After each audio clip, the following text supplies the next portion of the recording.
तकले का हमर झाट बड़ा।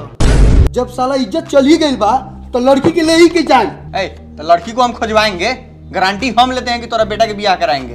तू तो टेबल पर से टेबल कमजोर है, नहीं उतरेंगे। पहले लड़की का हई सरवा से पूछी। ये साला से हम का पूछी? इस साला खाली मार करके फेर में रहेला।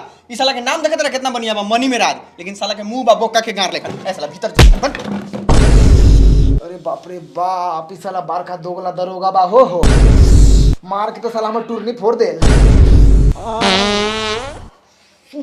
हक द बार बार है रूम महाकाल है का जरूरी बा? रे तेरी गैस बना तो गैस ना निकाली, एक से बड़ बीमारी ना हो खला। ये बहुत बढ़िया चीज बा, गैस बनी तो गैस निकाले के चाहिए। है मर्द काती बढ़िया चीज है हो। एक आवाज के साउंड ना सुना लो कितना गंदा बा। पर पुर बुस पू जा मदन का क्या बा? ओ दरोगा साहब, हमारा चाचा के ले जाके एक बार हगवाऊं, इनका पाइप लाइन लीक करता। रे बुढ़ा रे, तुमको पता नहीं है कि जेल में पूर पार करना कानूनन अपराध है? बताओ, थाना में पादलो आफत बा। भैया हो तू अपन चापे के रख, कहीं निकल ना जाए। बंटी, हाँ दरोगा साहब के लागत होई तो लोग देखन ठुसका दी होई आ दूसरा ला कानूनी अपराध बा। तो क्या करी, कपड़ा लगा के मूल ली कि फेफकस से साट ली? है मर्द कपड़ा से बियन लो मुनाई बोमा ना लू। साला तोरा मारिए के दाई को हम साले साले हम तोर गर्दन में मोड़ दे। तू हमरा मतारी के गाड़ी देबे? अरे दे हम ओए मर्दे तोर माई का दाढ़ी लगताई।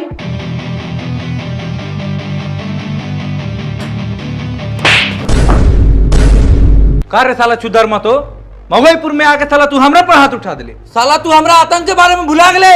हो मर्द कथी का तंग हो? तोरा गांव के लड़की मंडप छोड़ के भागल, कथी का तंग? सुनी मुखिया जी, तनी शांति रखी। रउअर खौफ बा गाँव में, एकरा मतलब ई नहीं है कि रउआ थाना में आके ऐसे करम। ठीक तो कहा तारन छुदर महतो। है कदे ठीक होता चुदर मत हो। लड़की भागे तो लड़की वाला क्या करो? रे हे साला बड़ा थुथुर बा हो। रे साला तोरा के कितना बेर कहनी का इतर रहेला भक। समझा दी मुखिया जी, हम कानून हाथ में नहीं खिलेवे के चाहत, तो हमारा हाथ से एगो टेटिया दरोगा खप जाई। ओ दरोगा जी, रूम का भाड़ा दीजिए और रूम खाली कीजिए। काबिल सिंह साहब का इतना गरमाता नहीं, कोनो फ्री में रही लेका? हे, पैसा देते हैं, इसका मतलब घर को शुगर के खोबार बना के रखिएगा। शुगर के खोबार? जाके देखिए था लैट्रिन में एक छठी हगे हुए हैं, पानी मारे हैं पहले। भाई देखना भाई, बाल में कितना डेंड्रफ हो गल बा। अब बाल बहुत झड़तो बा, और जब ना हिसाब से झड़ता लागत साला कुछ दिन में टकला हो जाए। रे तेरी कुछ लगावत क्या ना बारे? कथी लगाई, सब साबुन शैम्पू सब ट्राई कर लेनी, कोनो असर ना हो खले। साबुन शैम्पू लगाले से तोरा डेंड्रफ जाई। तोरा लगावे के हो तो लगा मुस्टे का hair growth combo. Hair growth कथी है? ये मुस्टे के बाल बढ़ावे वाला कोम्बो, जेकरा से तोरा डेंड्रफ भी ना होई और बाल भी बढ़ी। अच्छा, हाय देख मुस्टे के हर्बल शैम्पू, ये नॉर्मल शैम्पू नहीं के, नेचुरल शैम्पू बा। एकरा के लगाला के बाद डेंड्रफ भी कम हो जाई और बाल गिरल भी बंद हो जाई। अच्छा, और एकरा से नहायला के बाद मुस्टे के coco yellow hair growth cream, एकरा से तोर बाल भी ग्रोथ करी और सेट और स्टाइलिश रही, बिल्कुल हमरा तरह। का बाल हो भाई तोहर, ये प्रोडक्ट हमरा के दे दे। हट, तोरा कहे दे दी, अगर तोरा मंगाओगे तो मंगाओ घर बैठल, 100% ओरिजिनल प्रोडक्ट। लेकिन मंगाई कैसे? रोक हम तोरा का ऑर्डर करके बताओ तनी। हाय देख डिस्क्रिप्शन में लिंक बा, ए पर हम क्लिक कैनी, हम अपन पूरा एड्रेस डालनी, 2 दिन के बाद प्रोडक्ट हमरा करे। देख हम तोरा के बतानी है, काहे कि एकरा के हम खुद यूज करी ले, हमारा ऐसे बहुत फायदा बुझाले। वही से कहता नहीं कि तू एकरा के यूज कर, और रउआ लोगन यूज करी, इससे रउआ लोगन के बाल शानदार रहे। ठीक बा सिंह साहब, पानी मरा जाए, लेकिन इतना गरमाइल ठीक नहीं खे। कथी के सुविधा दिले बनी? 1000 के महीना ली ले। है देखी तना खिड़की बना गेट बा, खतरनाक मुजरिम रही तो भागिए जाई। रस्सी बन बन के काम चलाओ तनी हम। का दरोगा साहब, पहल का फाटा मरई वाला थानवा काहे छोड़ देनी? वहाँ ईटा के बनता ना, देखा तरह यहाँ भाड़ा लेके काम चलाओ तनी। अच्छा हम तो जाते बानी, अगला बेर से अगर गंदा लौकल सारा टेबल कुर्सी उठा के बाहर फेंक दे, हम थाने में रह जाई। ए महाराज जाऊ रहुआ, आज से हमनी सर सफाई पर ध्यान रखम। सुन ली दरोगा साहब कान खोल के, हम यहाँ से लड़की लेके जाए न तो मगोईपुर से हम लाश जाए। ठीक बा चुदर महतो, मऊगाईपुर के इंसानियत तो ही मरल नहीं खे, तोरा इंसाफ मिली। तो मुखिया जी रउआ से हम एगो बात कहे के चाहतनी कि बेटी के सबसे ज्यादा ओकर मतारी जानल है, तो हम चाहम रउआ से कि झगड़ू महतो के पत्नी के यहाँ बुलावल जाओ, उहे कुछ बता पाई ओकरा बारे में। हमारा घर के जनाना थाना नहीं आता है, भागता है लड़का सके साथे। बात तो ठीक है कहता चाचा, चाची के बुलावे के पड़ी, उपाय नहीं खे दोसर। तो का करब, बुलाओ। मुखिया जी कौनो लड़का के भेज के बुलावल जाओ। ठीक बा, हम फोने कर देता नहीं, आ जाई।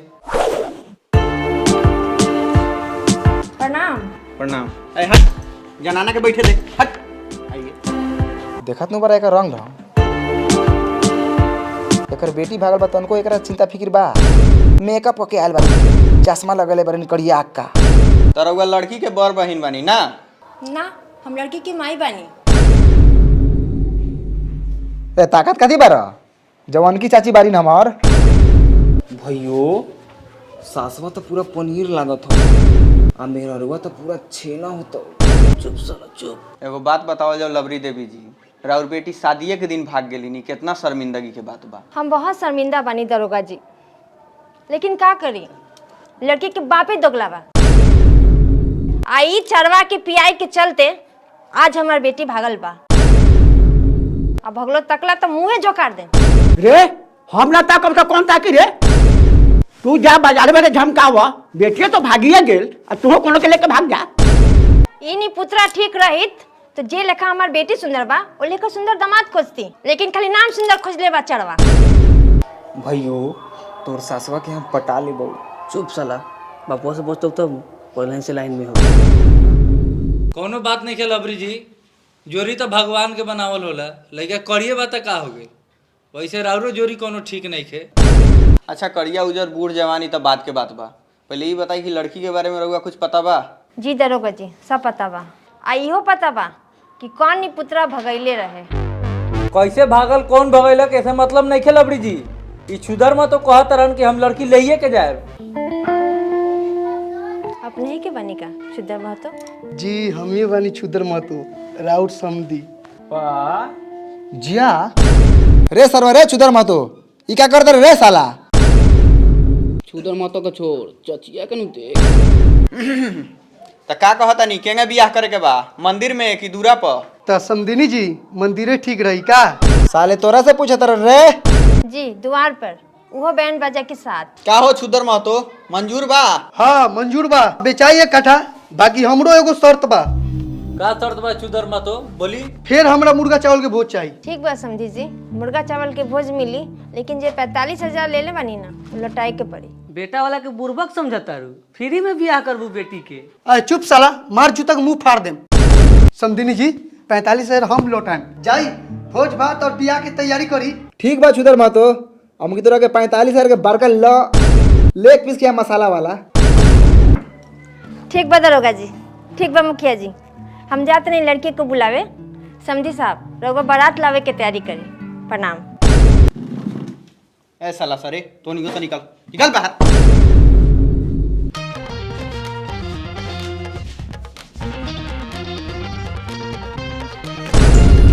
साला ही लोहा के दे लेके रस्सी के टपी। रे साला हाई लियो समधिनी जी 45,000 रुपया। हाई 5,000 रुपया हमरा तरफ से बा, पंडाल ला खेत बेच के देवो तनी। तो दांत काला चीर ले बारा देवा तरह तो दो। ए चुप, बीच में मत बोल। हाँ तो हम चुपे बानी, मेन मरा तो मौगा बनल बा। तब बेटी झबरी तोरा हमर बेटा पसंद नहीं खे, तू हमरा के अपन बापे समझ के बोला।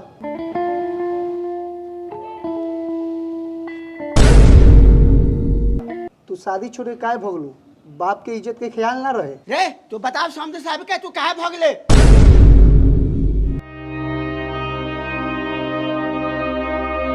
रे तू हमरा पर काला ताकत रे?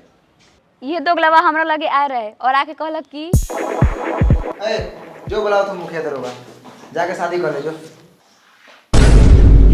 जाते रहे नु तो एगो सच्चा बात सुन ले। हाँ बोल। पहला नंबर तावा हो तावा, और दूसरा नंबर आँख फूट गए, और तीसरा नंबर सरवा सब्जी बेचलो। अब तू सोच, तू शादी करके अपन जिंदगी बर्बाद करबे कि भाग के अपन जिंदगी बचेबे, तोरा ऊपर है। लेकिन भाई हम भागम तो बवाल नहीं हो जाई। कुछो ना होई, साला ऐसा ही ओकनी के मार के अपाइज कर दिल बानी।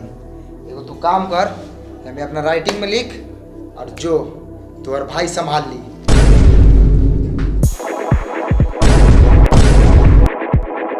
रे कोनो खराब बात नहीं रे, दूल्हा रो करिए त कथी कहियो रसगुल्ला बा। साला हरामखोर। जी समझी साहब, गलती हमने के बा, हम क्षमा चाहतनी, जाई रउआ बारात लेके आई। तब बेटी तोरा शादी से कोनो एतराज नहीं खेनू? ना, कोनो एतराज ना बा। जब हमार बाप मातारी हमरा कोयला के खदान में धकेलिए देले बा तो हम का करी, हमरा मंजूर बा। तो जा जर करिया करिया लड़का पैदा कर।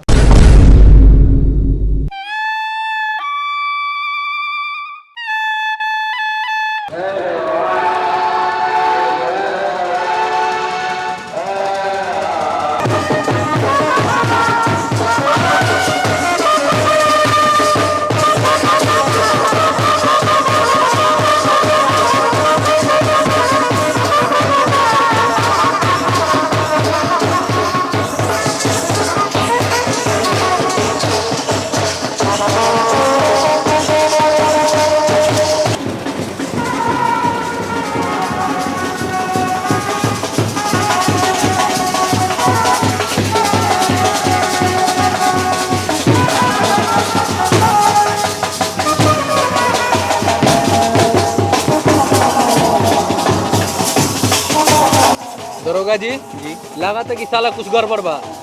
जाई मुखिया जी गाड़ फाड़ के आई तो।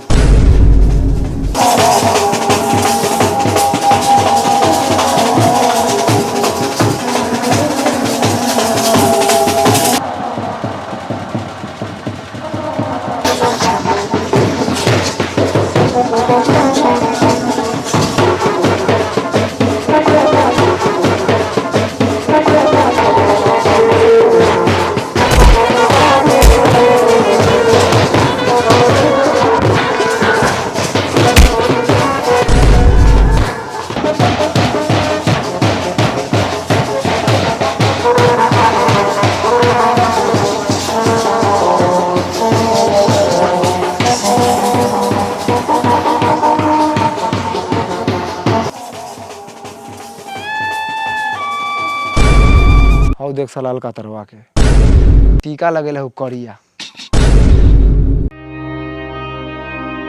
का मेहमान जी कहू ना बहनिया के समाचार। ए महाराज उनकरो के ले ले आती 19 हमनियों को मन रंगीन रही। अच्छा सरहू तोरा बहिनी के ले जाए ला आयल बनी। साले दोगला। पापा हो तनी हम नाच के आवत तनी। ठीक बा जो। अरे दादा अरे देखा तारा सारा लार भर के बीच चल तो। जाए दे बेटा जाए दे, इस साला मनी मेरा जो लकुड़ात बा, फिर इस साला तोहर शादी ना होके दी।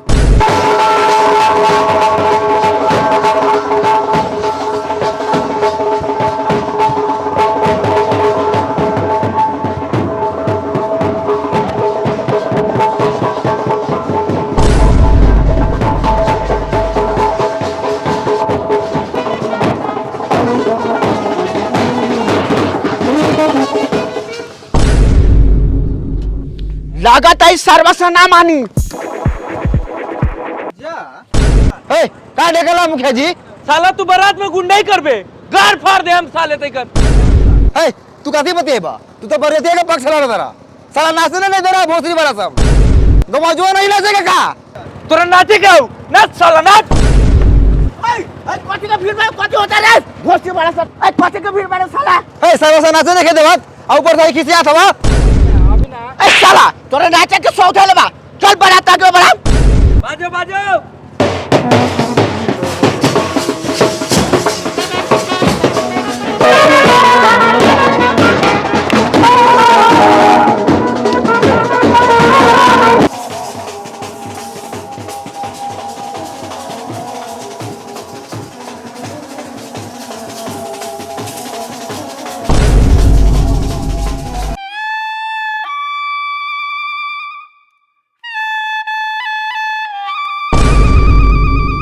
अरे नाश्ता वास्ता मिली के सही बैठा रही।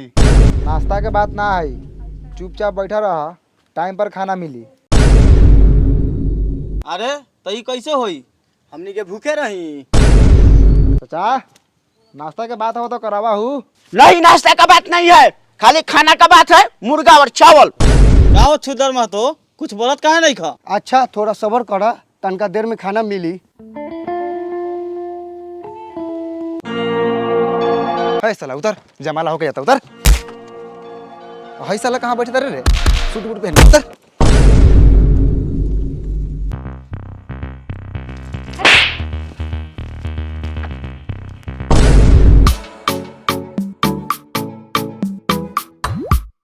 फोटो बंद करो। और साला फोटो नहीं खींचेगा। बंद करो। साला फोटो खींचना तो जाकर अपना बहन मतारी का फोटो खींचो घर पे। ये भी किसी का बहन मतारी है। ए फोटो का नहीं खींचम रे। हाँ तो खींच फोटो। रसगुल्ला लेकिन उजर लाश गिरा दे बहू। रे साला वही बेर से तोर नौटंकी देखा तनी। तू मुखिया और पुलिस के सामने लाश गिरेबे। बैठ।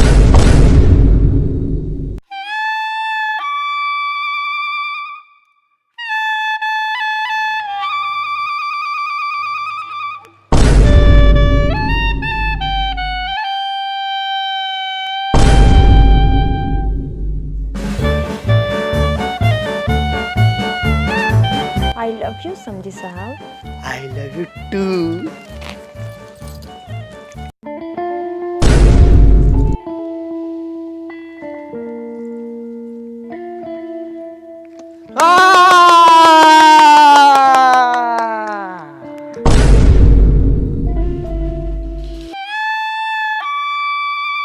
दूर।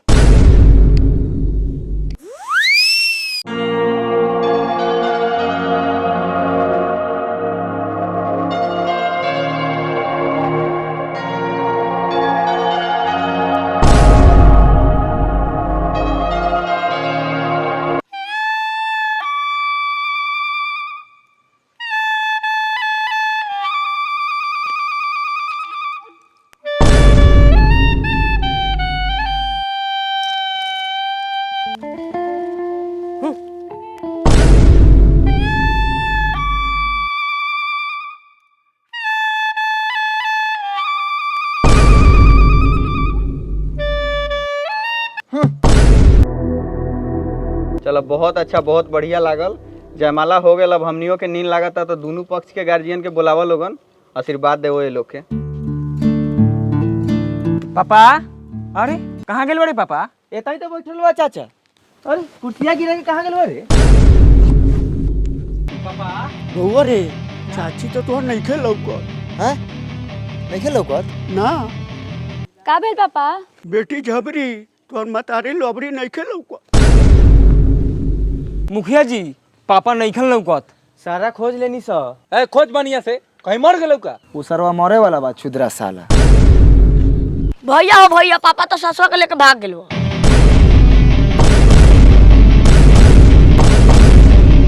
अरे बाप रे बाप। काथी बाप रे बाप। जवान लड़की से ब्याह करवा तो बुढ़ौती में ही हालत होबे करी।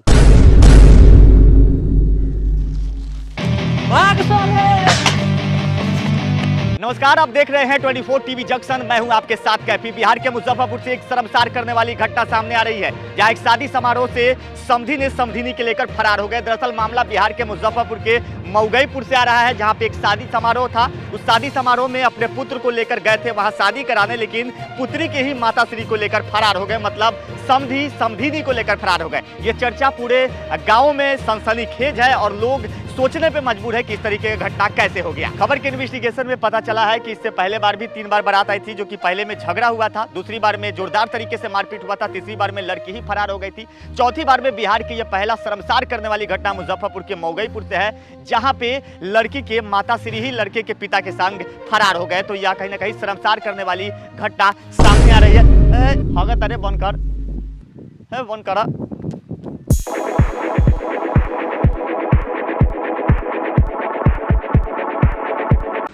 हेलो गाइस, तो कैसी लगी वीडियो? अगर वीडियो अच्छी लगी हो तो लाइक कर देना और चैनल को सब्सक्राइब कर देना और शेयर करना ना भूलिए। और आप लोगों को ईद मुबारक। ईद मुबारक। गाइस, तो मैं यूज करता हूँ मुस्टैक का प्रोडक्ट, तो आप लोग भी यूज कीजिए मुस्टैक का प्रोडक्ट। कुछ दिन बाद असर दिखाई देने लगेगा।